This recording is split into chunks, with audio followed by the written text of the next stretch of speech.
queria compartilhar com vocês essa manhã um salmo que eu amo muito. Não sei se vocês sabem, eu já contei aqui, mas quando nós éramos crianças, a gente tinha um estímulo muito legal de gravar, memorizar capítulos inteiros da Bíblia. Obviamente que a gente ganhava dinheiro com isso, né? Um ótimo estímulo. Então a gente queria uma coisa para falar, traz o salmo decorado. E a gente trazia o salmo decorado. Depois a gente tinha que explicar o que estava escrito naquele salmo e aplicar aquilo. Então a gente fazia isso sempre e desde muito cedo. E era uma disputa assim, era uma tarde silenciosa. Quem memorizasse primeiro, então ia cada um para um canto e os três ficavam memorizando ali. E esse foi um dos capítulos, um dos salmos, que eu memorizei muito cedo. Quando você guarda uma coisa muito cedo no seu coração, aquilo te acompanha, né? Eu acho que cada um de nós tem algum versículo guardado ali, que sempre te acompanhou, você sempre, de alguma maneira, o Espírito Santo fez lembrar. E esse salmo, Salmo 24, talvez muitos de vocês conheçam esse salmo, ele fala sobre nós termos um coração limpo, coração puro e as mãos limpas. E o texto fala assim: do Senhor é a terra e a sua plenitude, o mundo e aqueles que nele habitam. Porque ele afundou sobre os mares e afirmou sobre os rios. Quem subirá ao monte do Senhor? Ou quem estará no seu lugar santo? Aquele que é limpo de mãos e puro de coração, que não recebe a mim mesmo com falsidade, nem jura enganosamente, esse receberá a bênção do Senhor e a justiça do Deus da sua salvação. Essa é a geração daqueles que buscam a tua face, ó Deus de Jacó. Levantai, ó portas, as vossas cabeças, levantai-vos, ó entradas eternas, e entrará o Rei da Glória. Quem é esse Rei da Glória? O Senhor forte e destemido, o Senhor poderoso da guerra. Levantai, ó portas, as vossas cabeças, levantai-vos, ó entradas eternas, e entrará o Rei da Glória. Quem é esse Rei da Glória? O Senhor dos Exércitos, Ele é o Rei da Glória. Esse texto, quem já conhece esse texto, já tinha ouvido falar desse texto, ele nos faz duas perguntas. A pergunta é: quem pode entrar no Monte Santo? Quem pode estar no lugar santo? E a segunda pergunta é: quem é o Rei da Glória? E nós então pretendemos responder essas questões. A gente vai, na nossa vida, delineando a nossa vida sempre em resposta a algumas questões que surgem. Nós estamos sempre envolvidos em questões que precisam ser respondidas. Quando a gente ainda é muito jovem, a gente tem uma grande questão: o que vai ser da minha vida? Será que eu vou casar? Será que eu vou conseguir me formar? Que trabalho será que eu vou ter? Será que eu vou dar certo? O que será que vai acontecer na minha vida? E aí a sua vida vai se desenvolvendo, e você trabalha, e aí você casa, e aí as pessoas começam a perguntar se você vai ter filhos, e você fica pensando qual é o melhor momento para se ter um filho, depois se vai ter um ou se vai ter dois, depois todas aquelas questões retornam: o que será que vai ser do meu filho? Será que meu filho vai dar certo? Será que meu filho vai casar? Será que meu filho... E a gente vai respondendo tantas questões. Talvez você tenha algumas questões da sua vida nesse momento para serem respondidas, sobre o seu trabalho, sobre a sua vida, sobre a sua alma, sobre o seu futuro, sobre os seus investimentos. E essas respostas vão direcionando a nossa vida. Quando as questões surgem, nós buscamos meios de respondê-las de uma forma a trazer uma direção para nós. E essa questão talvez seja uma dessas questões viscerais, como aquela que a gente viu há um tempo atrás, que Jesus pergunta: e vocês quem dizem que eu sou? Essa pergunta é: quem é que pode estar diante de Deus? Quem é que pode estar no seu lugar santo? Quem é que pode habitar na sua presença? A nossa primeira resposta, talvez ali inconsciente coletivo, seja: todo mundo! Pode entrar! É como se fosse a casa da mãe Joana: pode entrar, pode sentar, puxa uma cadeira. Mas a resposta que o salmista traz para nós é uma resposta que nos confronta. E essa é a palavra de Deus. É necessário então que a gente possa responder essa questão de quem é que pode estar e habitar no lugar santo, de acordo com o que o salmista nos traz nessa manhã. A pergunta que nós pretendemos responder é então quem pode estar, quem pode habitar na presença do Senhor.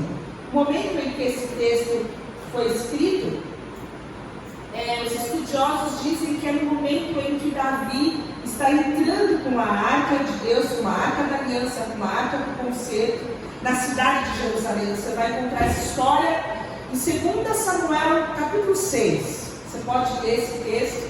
E quando ele dança, e a música que ele canta, os estudiosos desse salmo dizem que era esse salmo que ele cantava, e que ele dançava, e que depois Mical o repreende. Ele dançava e cantava: quem é esse Rei da Glória? O Senhor é a terra e a sua plenitude, o mundo e aqueles que nele habitam. E de uma forma didática, a gente pode separar esse capítulo em 3 grandes blocos. E o primeiro deles é sobre quem é o Senhor. Quem é esse Deus a quem nós louvamos? Quem é esse Deus a quem servimos? Quem é esse Deus a quem nós devemos nos apresentar? Quem é esse Deus que habita no lugar santo? E se você der uma olhada e uma lida com capricho nesse capítulo de Salmo 24, você vai ver que coisa linda a forma com que Davi contempla o Senhor. Ele fala que ele é o Deus Jeová, e Jeová quer dizer que ele é um ser puro, aquele que é, foi e sempre será. Ele é o Deus da salvação, ele é o Deus de Jacó. Para aquele povo isso queria dizer que é um Deus que cuida de indivíduos, que olha e que analisa cada um. Ele é o Rei da Glória, que ele se encontra na mais alta glória e de quem procede toda a glória criada. Todo tipo de glória que existe, todo poder que existe, toda autoridade que já foi dada em algum momento, em algum lugar, todo reconhecimento que se tem em várias áreas da nossa vida, todos eles só podem proceder de um único lugar, que é do Rei da Glória. Ele é o Rei de toda a glória, ele é o Senhor de toda a terra. Do Senhor é a terra e toda a sua plenitude. Do Senhor é o universo. Você pode pensar no micro, que é fantástico. E você pode olhar os seus olhos para o macro, para todo o universo. E a palavra fala, ele é aquele que fez todas as coisas. E sem Ele, nada do que foi feito se fez. Ele é o Criador. Ele é o Todo-Poderoso. Ele é o Rei da Glória. Ele é o Senhor de toda a terra. Ele não é só o Criador, ele governa. Porque todos os outros deuses pagãos que as culturas conheciam, eles tinham limites territoriais. Mas o nosso Rei, o Rei da Glória, o Rei de todo o universo, ele governa tudo e a todos. Esse é o tamanho do nosso Deus. Ele é o Senhor dos exércitos, de todos os tipos de exércitos, de todas as hostes dos céus, as estrelas, tudo está debaixo do seu comando, serafins e querubins. Ele governa sobre todas as coisas. Então, antes de qualquer coisa, esse é um chamado para a nossa contemplação. Para nós olharmos ao Deus que nós efetivamente servimos. Para mim é como se Davi falasse, vem aqui dar uma olhadinha. E abrisse um pouco as cortinas dos céus para que a gente pudesse ver quem é o Senhor. E ele fala, ele é o Rei da Glória. Quem é o Senhor? Ele é o Rei da Glória. Ele é o Rei de todos os reis. Ele é o Senhor de todos os exércitos. Não há nenhum outro como Ele. Ele domina todas as coisas. E todas as coisas estão debaixo do seu poder. E nós que conhecemos agora já revelado em Jesus, podemos dizer que Ele é um Deus de amor. Ele é um Deus que nos ama. Ele é um Deus que nos acolhe. Um Deus que se entregou por mim. Ele é um Deus que é luz. Ele é o Pai das luzes. Toda a boa dádiva vem dele. Ele é o Deus conosco, como nós cantamos. Ele é o Emmanuel. Ele é o Deus de paz. E Ele é o nosso conselheiro. Esse é o Deus que nós servimos. E a primeira forma que nós podemos entender sobre estar na presença do Senhor é estar na presença do Senhor. Depende de nós reconhecermos quem Ele é. Você já teve provavelmente uma situação que até te cria um pouco de ansiedade, que você está com uma pessoa e aquele momento é seu momento, uma reunião, alguma coisa importante. Algum momento da sua vida, você ia tratar alguma coisa e você teve aquele jeitinho, aquela dorzinha de barriga, porque você ia estar com aquela pessoa. E aquilo ia ser um negócio, talvez uma chave que virou na sua vida. Essa deve ser a nossa constante, a nossa permanente sentimento diante de Deus, diante do Rei da Glória, reverenciando o Rei da Glória, sabendo que nós, quando estamos com o Senhor, estamos com o Deus Santo, Santo, Santo, que vem habitar em nós, que faz de nós seu lugar. Nós precisamos reconhecer e viver essa vida, porque essa é a vida de adoração. É isso que Jesus falava: olha, não vai ter um lugar. Que mais tarde Jesus falou: nesse lugar santo, onde você está procurando adorar, vai chegar um dia, e esse dia já chegou, em que os verdadeiros adoradores, eles adoram em espírito e em verdade. Isso é um chamado para nós entendermos que todo dia é dia de adoração. Que a nossa sala, a nossa cozinha, o nosso carro é um lugar de contemplar o Rei da Glória. É um lugar de adoração, é um lugar de pertencimento, de saber que todas as coisas pertencem a Ele. Mas tem uma coisa que também implica quando nós entendemos que o Senhor é a terra e toda a sua plenitude. É que Ele é Deus e Ele é o Criador e o Senhor de todas as coisas. Ele é dono de tudo. Satanás não é dono de nada. E nós também não somos donos de nada. Porque até nós mesmos pertencemos a Ele. Tudo pertence ao Senhor e nós pertencemos a Ele. E a gente pode até ignorar esse fato muitas vezes, achando que a gente é Senhor e detém alguma coisa, mas isso não muda o fato de que Ele é o Todo-Poderoso e que Ele governa sobre tudo. E até mesmo as nossas vidas e o nosso corpo e todos aqueles que estão nesse mundo pertencem a Ele. A segunda parte fala sobre essa pergunta: quem então vai subir ao monte do Senhor? Ou quem estará no seu lugar? Quem pode habitar na presença do Senhor? Porque apesar do Senhor estar em todo lugar, porque Ele é onipresente, dele deter toda a terra, porque do Senhor é a terra e a toda a sua plenitude, nós entendemos aqui que existe então um limite territorial. Não existe limite para a presença do Senhor, mas não é qualquer um que pode habitar na sua presença. Quando você fala o Monte Santo, é uma referência a Jerusalém. Essa Jerusalém foi conquistada por Davi, onde tinha o tabernáculo, onde o templo foi construído, e ali naquele templo também era um lugar onde era conhecido o lugar da presença do Senhor. Quando Davi pergunta quem pode estar no templo, quem pode estar no lugar santo, ele está querendo dizer quem pode habitar na presença do Senhor, quem pode estar nessa presença. E a resposta está nos versículos seguintes, que dizem o seguinte: olha, aquele que é limpo de mãos e puro de coração, que não recebe a mim mesmo com falsidade e nem jura enganosamente, esse receberá a bênção do Senhor e a justiça do Deus da sua salvação.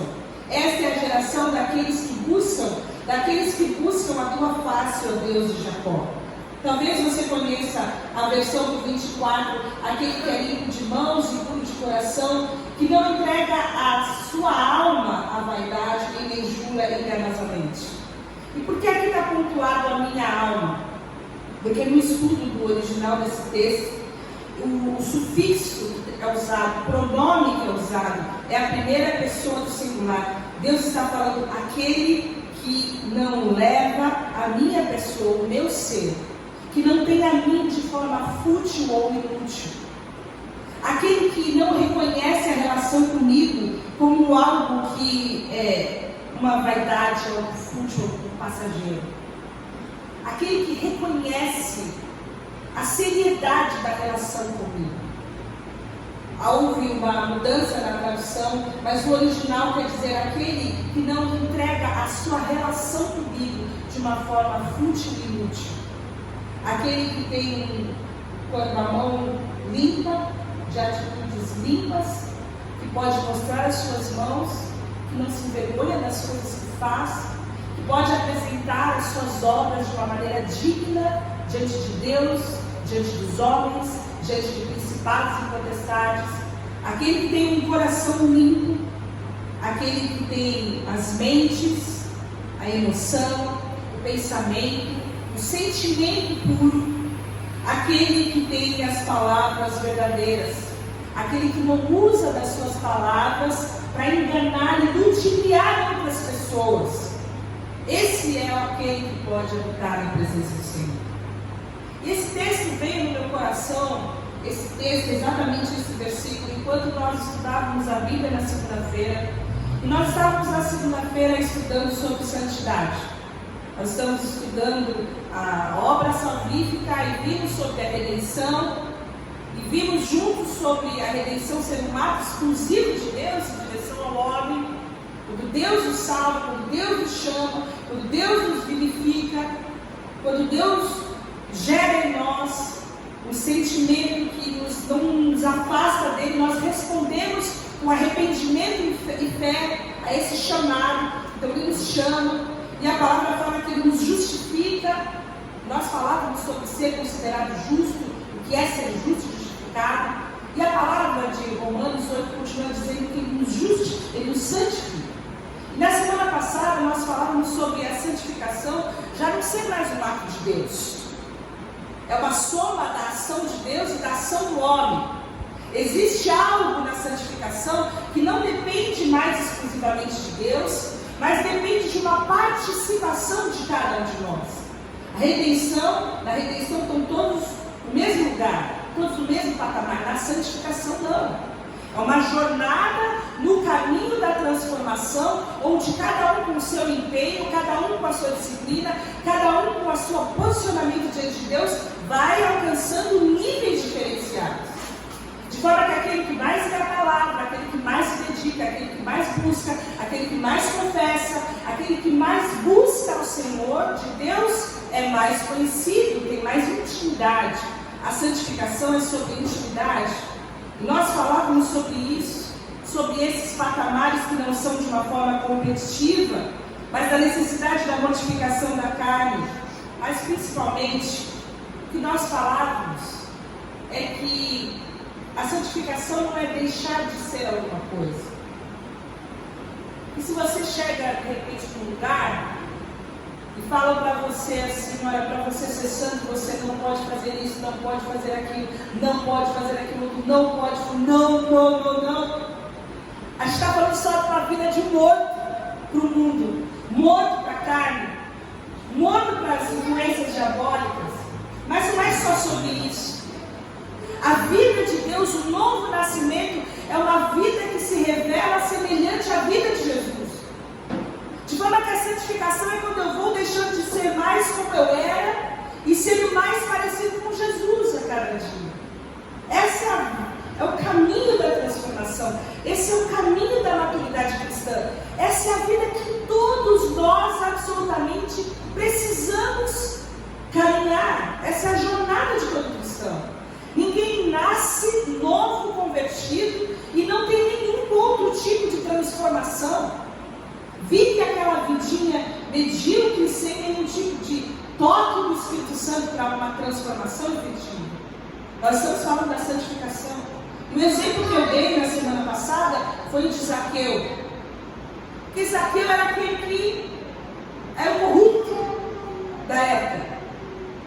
Zaqueu era aquele que estava no poder ali nos lobbies, aquele que conseguia fazer parte do mensalão. Ele era aquele que conseguia de alguma forma ludibriar o povo e ganhava lucro em cima do povo. Ele conhece Jesus. E talvez uma visão pífia da santificação para Zaqueu quando conhece Jesus era: eu roubava e agora eu não vou roubar mais. E foi isso que Zaqueu fez? O que Zaqueu fez? Para aqueles que um dia eu lesei, eu vou devolver 4 vezes mais. E é isso que a palavra fala em Efésios também. O que furtava não furte mais, antes trabalhe, fazendo algo de útil com as mãos, para que tenha o que repartir com quem estiver em necessidade. A santificação faz com que eu antes roubava, agora eu não roubo mais. Mas não é só isso. Agora eu não só trabalho com o que eu tenho, eu quero repartir com as outras pessoas. O sentimento de ganância que eu tinha se transformou em generosidade. A santificação não é você deixar apenas de ser, é você ser cada dia mais semelhante a Jesus. Da mesma maneira, o texto fala: nenhuma palavra torpe saia da boca de vocês, mas apenas a que for útil para edificar os outros, conforme a necessidade para quem aconselha, para trazer graça para aqueles que ouvem. Então, antes, eu passava a vida jorrando groselha no ouvido das pessoas, falando mal das pessoas, maldizendo. E agora não.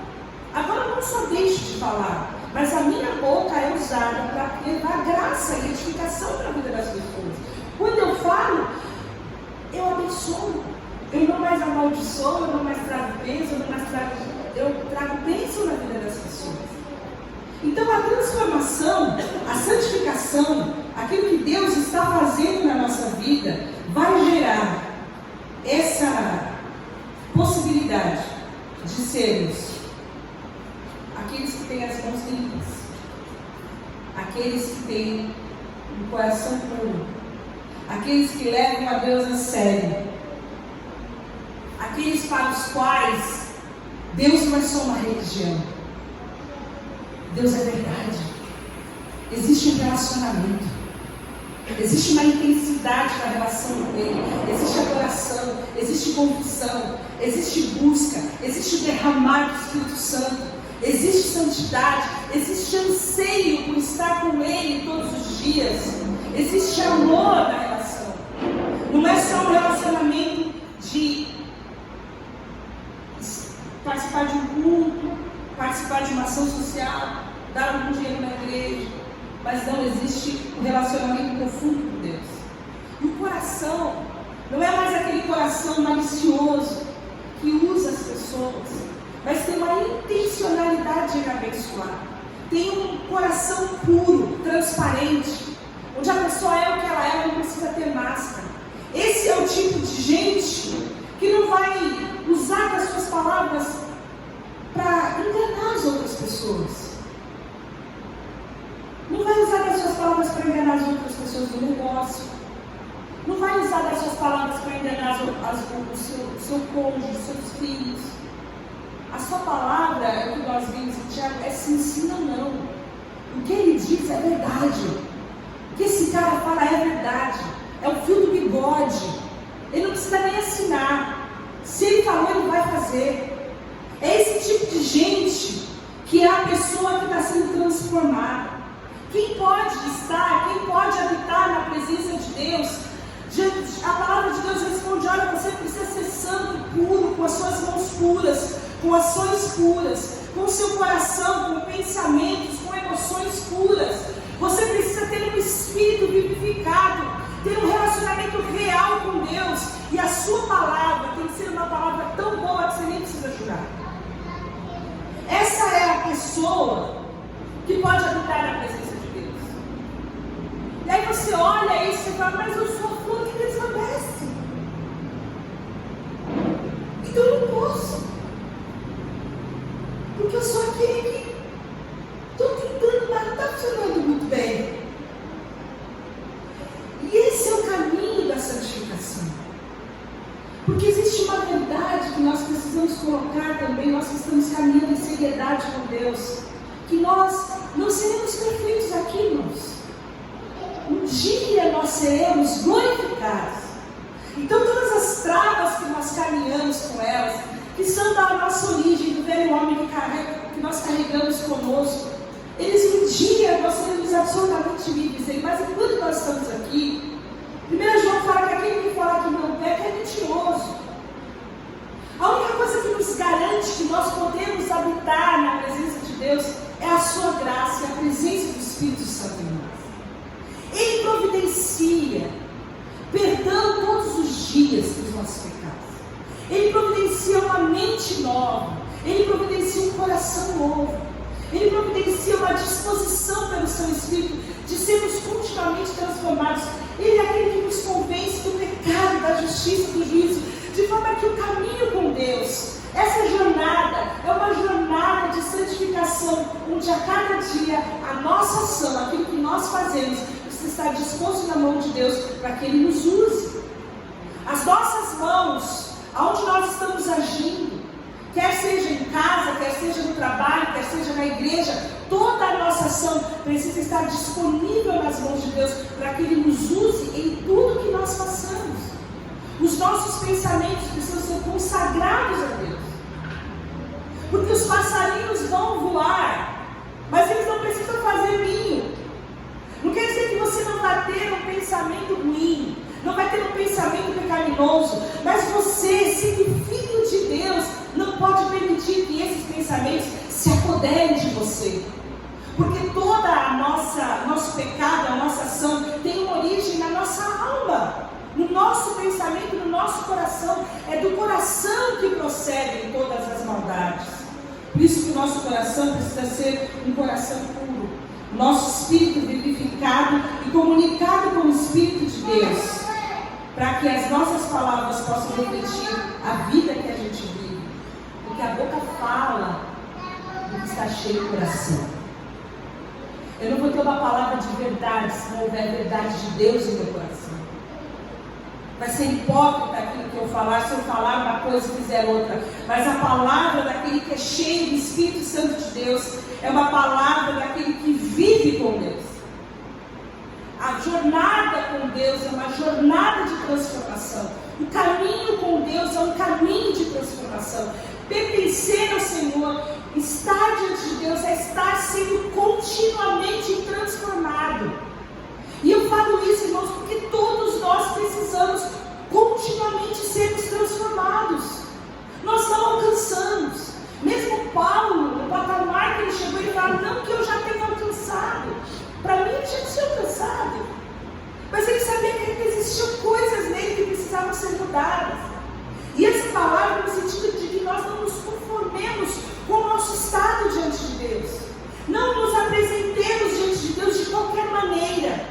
Porque aquele que vive, que ama o Senhor, é aquele que está disposto a ser transformado por Ele. Ele sabe como está o nosso coração. Ele sabe como são as nossas ações. Ele conhece cada palavra que sai da nossa boca. E Ele, mesmo assim, com toda a sua graça, Ele nos chama para estar na presença dEle. Irmãos, nós não precisamos ser santos para sermos filhos de Deus. Mas porque nós somos filhos de Deus, nós precisamos ser santos. Vocês entendem isso? Deus nos chama como nós somos. Ele não exige absolutamente nada de nós quando Ele nos chama. Na cruz, todos os nossos pecados são apagados. Nós recebemos um nome. O nosso nome é escrito no livro da vida. Nós somos chamados para sentar à sua mesa, para sermos os seus filhos amados. Mas ser filho de Deus implica em ser transformado por Ele.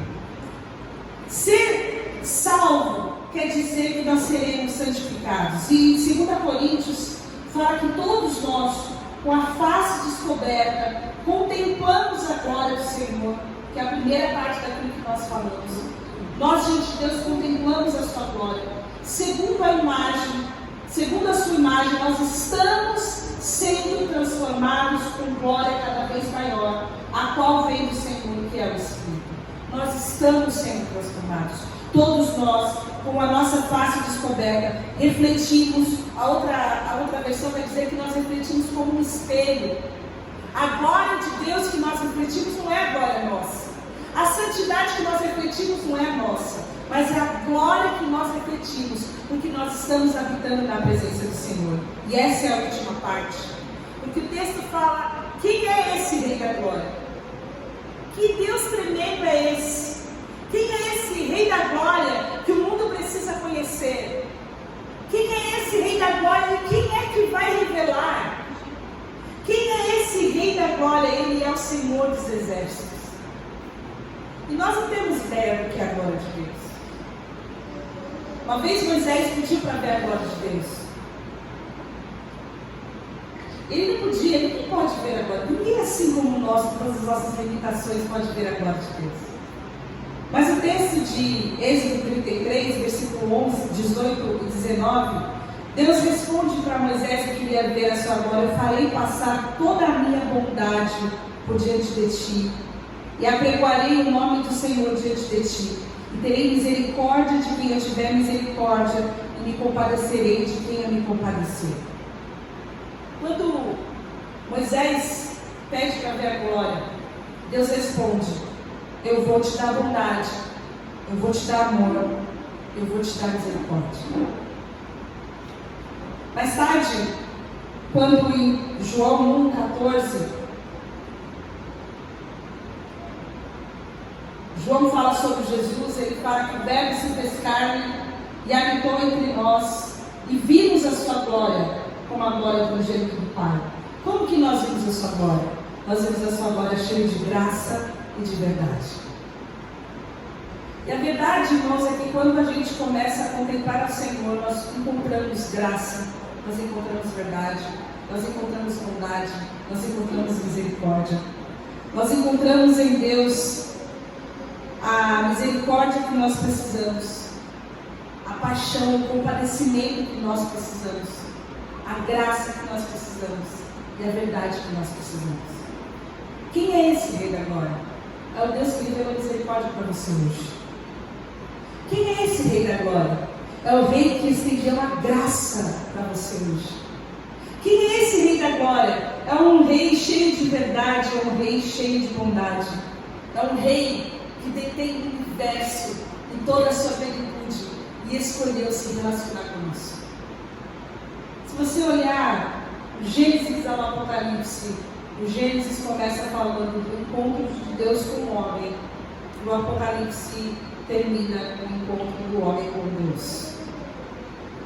É tudo sobre a presença, é tudo sobre o encontro, é tudo sobre Deus querendo se relacionar com os homens, e o homem sempre impedido de se relacionar com Deus por causa do seu pecado, e Deus vindo resolver o problema do seu pecado e rasgando o véu de alto a baixo para que todo homem pudesse ter um relacionamento com Ele, até que um grande dia nós estaremos e habitaremos eternamente em sua presença. Mas enquanto isso não acontece, enquanto esse dia não chega, existe a possibilidade de nós sermos lavados por Ele, de termos a atitude do nosso coração transformado, a nossa fala transformada, o nosso espírito vivificados, a fim de revelar ao mundo a glória de Deus através de bondade, de misericórdia, através de termos um espírito compadecido, de termos verdade e graça de Deus em nossas vidas e em nossos corações.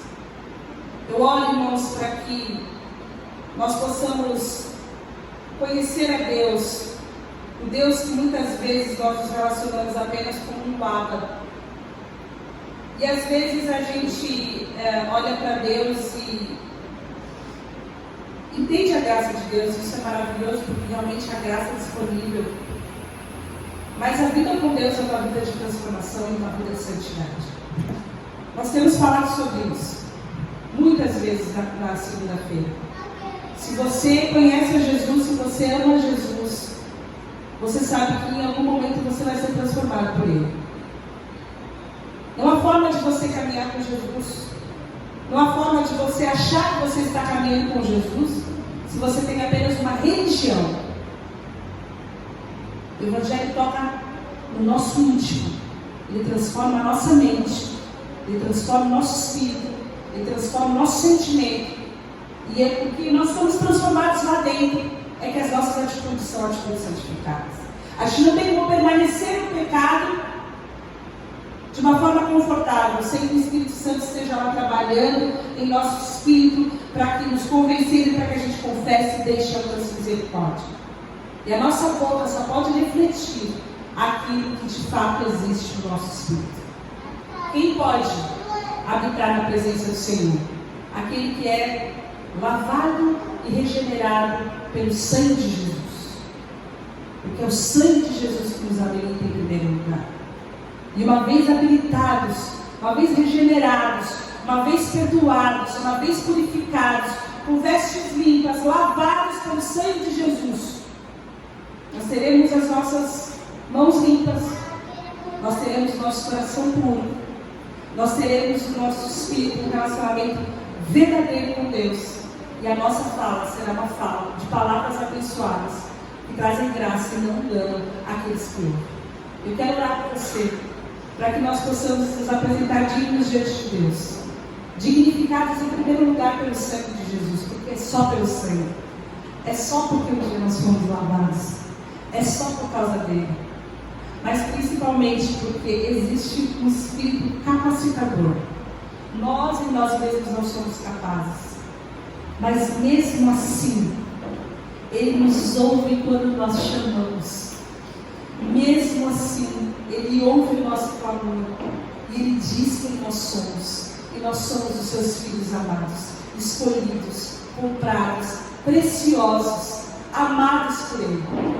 Eu quero orar para que o Senhor possa confirmar isso no seu coração e trazer disponibilidade para que você seja livre, livre para habitar na presença dele, com coração, mãos, palavra e Espírito santificado em nome de Jesus. Senhor, eu quero te louvar pela tua palavra e te agradecer pelo sangue de Jesus, porque pelo sangue de Jesus nós somos lavados, pelo sangue de Jesus nós somos reconciliados.